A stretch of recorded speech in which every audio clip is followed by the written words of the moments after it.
When we talk about peace, most people think of external conditions. They imagine that peace will come when the world around them is calm, when their financial situation is stable, when their family is supportive, when their health is secure, or when society is fair. But if you look carefully, you'll realize that peace built on external conditions is fragile. It breaks the moment life shifts, the moment a test arrives, the moment something is taken away. True peace cannot come from the outside in, it has to be built from the inside out. And in Islam, that foundation of peace is only possible when Allah is placed first in your life. The Qur'an tells us very clearly, verily, in the remembrance of Allah, do hearts find rest. Surah Al Alaq. Notice that it doesn't say hearts may find rest, or that some hearts will find rest. It says with certainty, hearts will find rest only in the remembrance of Allah. This is a profound statement about the human condition. It means that the soul has been designed to yearn for its Creator, just as the body yearns for food and water. And just as denying the body nourishment leads to weakness, denying the soul its connection to Allah leads to restlessness, anxiety, and emptiness. Now, think about how people chase peace today. Some chase it through wealth, believing if they can accumulate enough, they will finally feel secure. Yet, how many millionaires live in sleepless fear of losing what they have? Others chase peace through relationships, believing that if the right person loves them, they will finally feel whole. Yet, how many broken hearts prove that no human can fill the void that only Allah can fill? Some chase it through distractions, entertainment, social media, endless stimulation, hoping to drown the noise of their minds. But the silence always returns, and with it, the same emptiness. The reason all these pursuits fail is because they are built on a false foundation. They place creation before the Creator. They expect the temporary to provide what only the eternal can. Islam teaches us that until Allah is placed first, above wealth, above people, above fleeting desires, the heart will never know peace. This is not simply a religious idea, it is a psychological reality. When Allah is first, everything else finds its proper place. Money becomes a tool, not an idol. Relationships become blessings, not obsessions. Success becomes service, not self-glorification. Even struggles become pathways to growth, not causes of despair. By putting Allah first, you anchor your life in something unchanging, unshakable. Because Allah does not change. His mercy does not disappear. His wisdom does not falter. His promise does not break. And this is why the Prophet Muhammad ﷺ, despite facing unimaginable trials, being orphaned, rejected, mocked, forced into exile, and fighting for survival, remained the most peaceful of men. His peace was not the absence of problems, it was the presence of Allah in his heart. He knew where to turn when the world closed in on him. In prayer, in supplication, in trust, in his Lord. That is why his heart was not shaken, even when his circumstances were. Contrast this with the modern world where peace is sought everywhere except in Allah. We are living in an age of material abundance, but spiritual bankruptcy. People have more than ever before, more technology, more medicine, more convenience. Yet, anxiety, depression, and despair are higher than ever. Why? Because the heart's hunger is not being fed. Because we were designed to remember Allah, but we are drowning in forgetfulness. Placing Allah first does not mean abandoning life. It does not mean rejecting work, family, or ambition. Islam does not call us to escape the world, it calls us to order it. When Allah is first, everything else aligns properly. You can still work hard, but you do it with honesty, with intention, with tawakkul, trust in Allah. You can still love people, but you do it in a way that is balanced, not desperate, not dependent. You can still pursue success, But you do it knowing that your worth is not defined by the world's applause, but by Allah's pleasure. This shift changes everything, because when Allah is your foundation, your peace no longer rises and falls with circumstances. You can be rich or poor, loved or hated, healthy or sick, and your heart will still know where to rest. This is the kind of peace the early Muslims carried with them, the peace that allowed them to face persecution, loss and sacrifice, and still walk with dignity. It is the kind of peace the Quran promises, a tranquility that cannot be manufactured by the world, but only gifted by Allah to those who remember Him. And here's the paradox. When you find Allah first, you actually enjoy the world more, not less. You love people more purely because you are not trying to extract from them what only Allah can give. You appreciate wealth without being enslaved to it. You embrace success without being defined by it. The world becomes sweeter because it is no longer your master, it is your servant, a tool for worship. So if you are restless, if you are tired of chasing peace in places where it disappears, understand this, your soul is not broken, it is simply misdirected. Its yearning is not a flaw, it is a compass, and that compass is pointing you back to Allah. One of the heaviest burdens in life is not a lack of resources, but a lack of direction. We stand at crossroads wondering which way to go, torn between conflicting desires, opinions, and fears. We replay the past with regret, we overthink the future with anxiety, and in doing so, we lose the peace of the present. This is the human condition, a restless mind, constantly questioning, constantly confused. And it is here that Islam offers a profound solution. Find Allah first, and confusion gives way to clarity. Because the Quran reminds us, moreover, this is my path, which is straight, so follow it, and do not follow other ways, for you will be separated from His way. Surah Al Alaq, Ibait Ursan, notice the certainty. Allah does not present guidance as one option among many, but as the path itself, the only straight line in a world full of crooked detours. Without Allah, we wander endlessly, pulled by every trend, every opinion, every fleeting desire. But with Him, life's chaos narrows into clarity. Psychologically, confusion often comes from being overwhelmed by possibilities. We fear making the wrong choice. We fear missing out. We fear judgment. But fear is paralyzing when it has no anchor. When Allah comes first, those fears are put into perspective. You no longer ask only, what will people think? Or what if I fail? Instead, you ask the deeper grounding question, what pleases Allah? That question simplifies life. It cuts through noise and reveals a standard not dependent on trends or moods, but on eternal truth.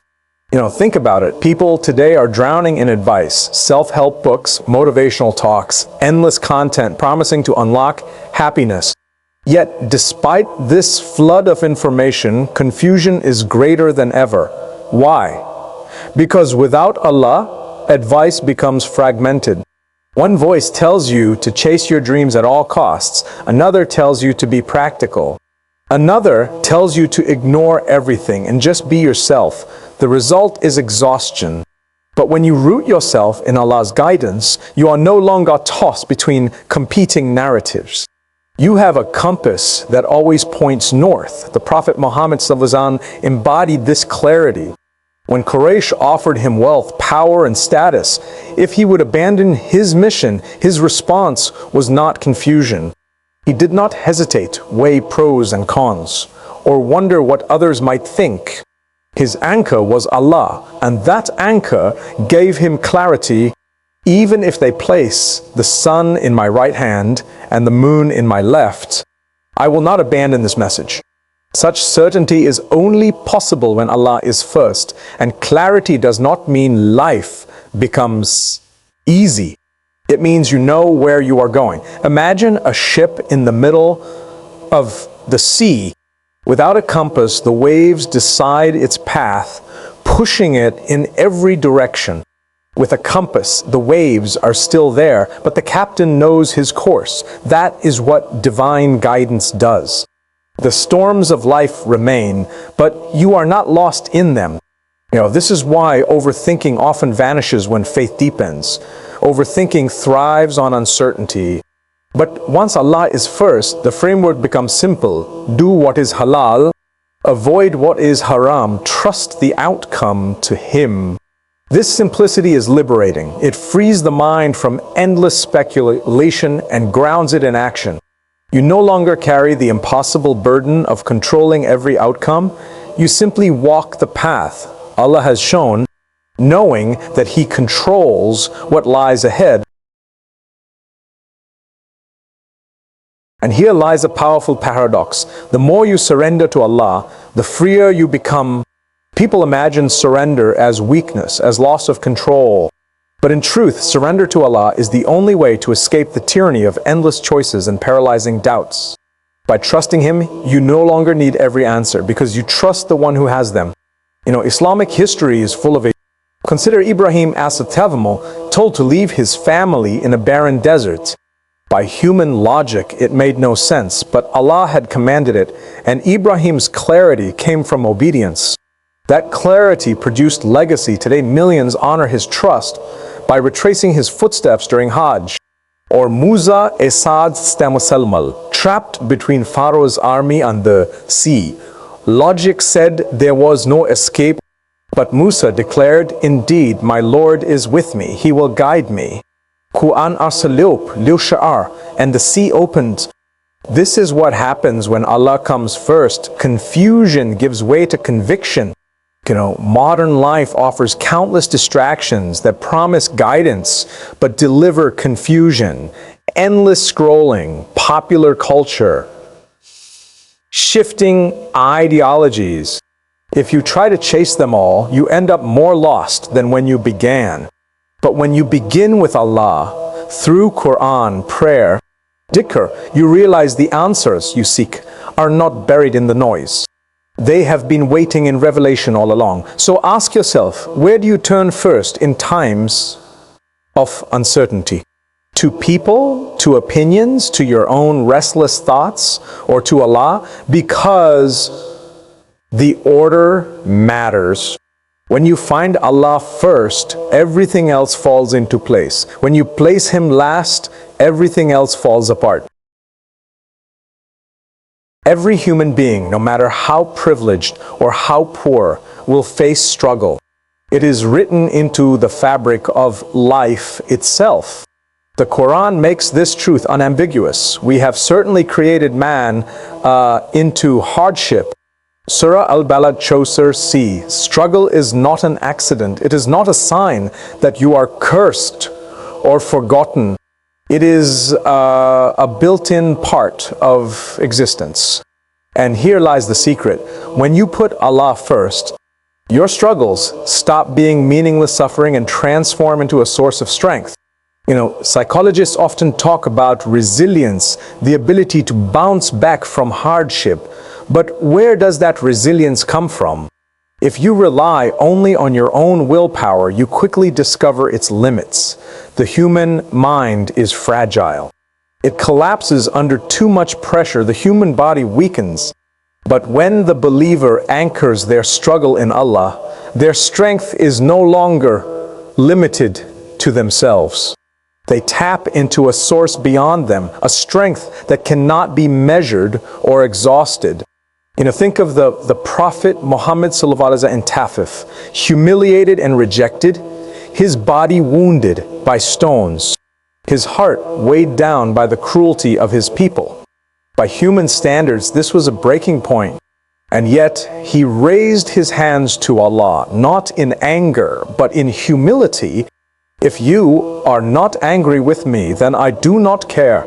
That statement alone reveals the secret. Strength in struggle does not come from denial of pain, but from redefining it in the light of Allah's pleasure. Without Allah, struggle feels like punishment. With Allah, struggle becomes training. It is not here to destroy you, but to refine you. The Qur'an tells us, do the people think that they will be left to say, we believe, frights, and they will not be tested? Surah Al Ankabut, Nirjq, are. Trials are not a sign of weakness in faith, but a necessary part of proving and strengthening it. So, fire does not ruin gold. It purifies it. Hardship does not ruin faith. It clarifies it. Now some may ask, if Allah is most merciful, why test us at all? The answer is embedded in the very nature of human growth. Ease rarely builds character. Comfort rarely produces depth. It is the struggle that awakens patience, humility, and reliance. If life were endlessly smooth, you might mistake yourself for self-sufficient. You might believe you need no one, not even your Creator. But hardship tears that illusion apart and drives you back to the one who was always there. Consider Musa Asa standing before the Red Sea, his people panicking as Pharaoh's army closed in. To the eye, there was no escape. To logic, this was defeat. But Musa's strength lay in his trust. Indeed, my Lord is with me. He will guide me. Qur'an Arsalop Lo Sha'ar. Notice the shift. He did not say, I will find a way, or we will figure this out. His strength was not in self-reliance, but in divine reliance. And what happened? The sea itself split open. This is the essence of Islamic psychology. Strength is not the denial of weakness, but the connection of your weakness to Allah's strength. You don't pretend the struggle is easy. You don't deny the pain. You acknowledge it, but you place it in the hands of the one who can transform it. This creates a resilience that outlasts every storm. And here's something profound. Sometimes, the struggle you dread the most becomes the very thing that elevates you. The sickness that humbles you, the rejection that teaches you patience, the loss that makes you turn to dua, all of these are disguised gifts. The prophets of Lavallisan said, no fatigue, nor disease, nor sorrow, nor sadness, nor hurt, nor distress befalls a Muslim, even if it were the prick he receives, from a thorn, but that Allah expiates some of his sins for that. Bukhari and Muslim, the believer never loses. Either they succeed in this world, or they are forgiven and raised in the next. Both are victories.